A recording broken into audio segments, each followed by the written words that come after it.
telkkaria katsomassa. Sieltä tulee vaan saippua sarja ja jonkin verran elokuvaa. Meitsi istuu ja tsekkaa ruutuu, tunteja putken, se on ihan hullu. Katon nyt ulos ikkunasta, kaunis ilma siellä onkin vasta.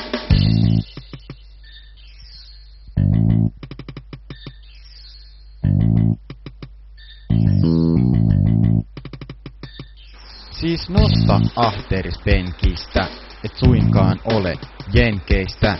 Ota vaikka skeittis varastosta ja taitojas kartuta. Jos sä saat laudalla spiftarin, saat varmaankin boardslidinkin. No entäs flipit ja crapit, noin riittävät taidot? Ne toi, onhan ne kiva osata, mut muista ettet saattoisi mollata. Amatööri saatoit olla sinäkin, kenties vuosia aikaisemmin. Nyt on heidän vuoronsa oppia temppuja. Anna heille mahiksi, älä syrji toisiasi.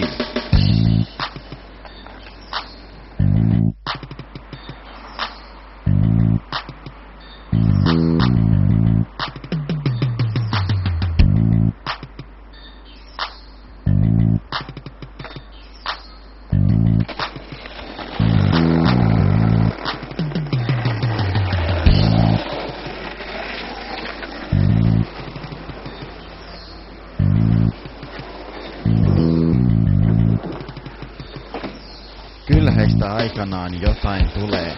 Anna heille mahdollisuus kuule, sillä kukaan ei ole seppä syntyessään, mutta ei kaikessa tarvi olla mestari sentä. Jos et jaksa aina hyppi tunnista tokaan, lepää, huila, relata muuten vain, jos mukana sattuu olemaan juomista, ei mikään estä hörkkyä ottamasta. Penkiltä kun ympäri ämpärit siikaat, huomaat että noi puut ja pensat ovat vihreitä ja kauniita.